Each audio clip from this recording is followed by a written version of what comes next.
J'ai toujours été passionné par les chevaux. Quand on arrive à Saumur et qu'on voit des gens qui vivent au supermarché avec des bottes, des pantalons de chevaux, c'est vraiment un univers. Et moi j'avoue que j'ai adoré cette ambiance-là. Saumur, c'est la capitale du cheval, tout simplement. Et c'est vrai que ça réunissait toutes les qualités pour faire ce métier-là. C'est vraiment des terres qui sont naturellement sablonneuses, donc qui sont très agréables pour les chevaux. C'est un sol qui, été comme hiver, est confortable, durcit pas trop l'été et pas trop profond l'hiver.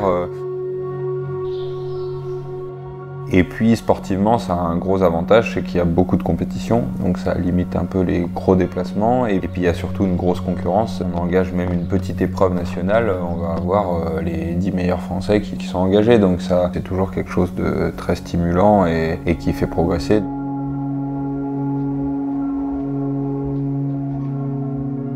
Nous ici on a créé l'écurie il y a 12 ans maintenant et quand on a construit le premier manège on a travaillé avec une boîte de panneaux solaires pour faire une ferme solaire. Aujourd'hui on revend toute l'électricité à EDF, donc au fur et à mesure des années, des projets, des travaux qu'on a refaits et tout, on a toujours essayé d'inclure ça dans la façon de penser ce métier-là et le fonctionnement aux écuries. On a aussi une chaudière à granulés de bois qui est une chaudière dernière technologie avec très peu d'émissions, qui fonctionne avec du déchet de bois, donc c'est pas du tout du bois qu'on coupe pour ça. C'était un vrai investissement au départ entre une chaudière plus classique et une chaudière comme ça.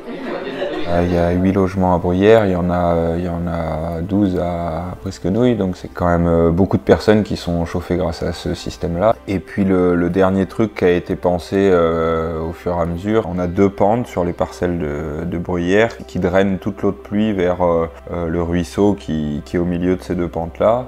Et on a conçu nos carrières de la même façon, ça veut dire que si on a un petit peu trop d'arrosage et qu'on pourrait imaginer un certain gâchis d'eau, ça repart dans le réseau naturel. Donc c'est quelques idées, c'est pas grand chose, mais ça permet de réduire notre impact.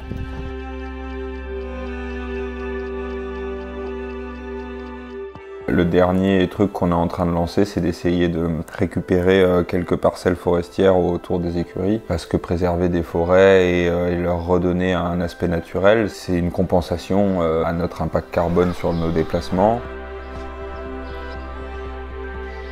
Au fur et à mesure des années, on a créé un petit peu des partenariats avec les acteurs locaux. Il y a pas mal de maraîchers qui se sont installés autour des écuries. C'est eux qui viennent nous prendre le fumier. En échange de ça, ils nous amènent des cagettes de légumes. Moi j'ai eu la chance, avec des parents qui ne connaissent rien du tout dans les chevaux au départ, j'ai eu la chance de rencontrer des entraîneurs depuis mon plus jeune âge qui ont été des vrais guides quoi, dans ce monde-là, qui nous ont appris à acheter le bon cheval au bon moment, pas trop cher, assez expérimenté parce que je n'avais pas d'expérience. C'est toute cette accumulation de rencontres et de bons conseils qui a fait que je suis passé plutôt du bon côté et que j'ai réussi. Et nous, notre objectif ici, c'est vraiment de prendre ce rôle-là aujourd'hui pour les nouvelles générations. C'est pour ça qu'assez vite m'est venue l'idée de créer ce sport-études qui a plus de 10 ans d'existence aujourd'hui. Parce que mon souhait, c'était vraiment de dire j'ai un système qui fonctionne pour moi, je le mets à disposition de quelqu'un d'autre pour qu'il ait autant de chance que ce que moi j'ai eu. Ça fait longtemps qu'on accueille des élèves français et étrangers, des mineurs et des majeurs. Après, il y a 2 profils d'élèves qu'on accompagne. Il y a ceux qui veulent se professionnaliser et puis qui commencent à passer des diplômes, un diplôme d'enseignement, le permis poids lourd, tous les impondérables à ce métier-là. Et pendant ce temps-là, on continue à les former techniquement et sportivement. Et à l'inverse, il y en a d'autres qui commencent à se former pour un métier à côté du cheval et qu'on accompagne seulement sportivement. Celui qui est en médecine et qui a 2 chevaux à monter à 19 h le soir après avoir fait son internat de médecine, on va plutôt essayer de l'aider à réduire toutes les charges autour de ses chevaux pour optimiser son temps et être vraiment que sur le sportif. Et à l'inverse, celui qui veut devenir professionnel, lui au contraire, il doit s'impliquer au maximum dans toutes les choses autour du sportif parce qu'il doit apprendre à gérer un peu plus une écurie, à gérer des relations, à gérer ses chevaux. L'objectif des écuries et du passage au sport-études, c'est d'être un tremplin, c'est pas d'être un système dans lequel on reste très longtemps. Alors il y a quand même des élèves qui restent entre 3 et 5 ans, mais donc ça c'est pas longtemps pour moi sur une carrière de cavalier. Par contre c'est un temps qui nous permet de travailler les bases et de prendre le temps de l'évolution, donc ça c'est vraiment un luxe dans ce sport-là. Mais par contre une fois qu'on les a emmenés à 100% du projet prévu ou à 80% à un moment donné, je pense que c'est bien qu'ils aillent voir ailleurs. Puis en plus, c'est génial de les voir évoluer derrière. J'ai 2 élèves qui ont été champions d'Europe jeunes cavaliers, il y en a un qui a gagné une épreuve 5 étoiles. Un 5 étoiles, c'est comme un grand chelem en tennis. Il y a beaucoup de gens qui aiment les chevaux, mais entre aimer les chevaux et travailler dedans, c'est vraiment des choses différentes, quoi, parce que c'est un métier très exigeant.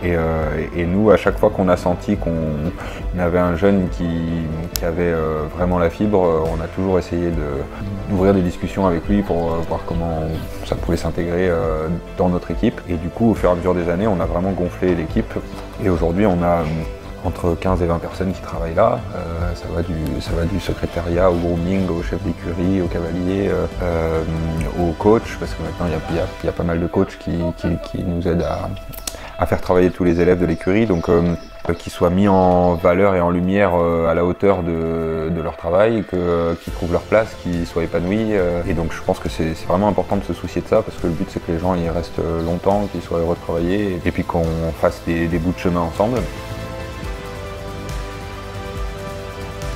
Mais il y a aussi toute une autre série de personnes qui nous aident à faire ce métier-là. Je pense aux sponsors, je pense aux propriétaires des chevaux. Moi j'ai des gens, ça fait 15 ans ou 20 ans qui s'investissent dans des chevaux pour faire du sport, pour faire du commerce. Et c'est ça qui permet de toujours trouver le cheval d'après. Je pense aux parents des élèves, je pense à la fédération thaïlandaise, je pense même à nos maréchaux, nos vétérinaires. Toute cette équipe sur place et l'équipe élargie autour, c'est vraiment grâce à eux qu'on arrive à réaliser nos projets, nos rêves. Et c'est vrai que il n'y a pas souvent beaucoup d'occasions pour les remercier, mais là c'en est une, donc j'en profite.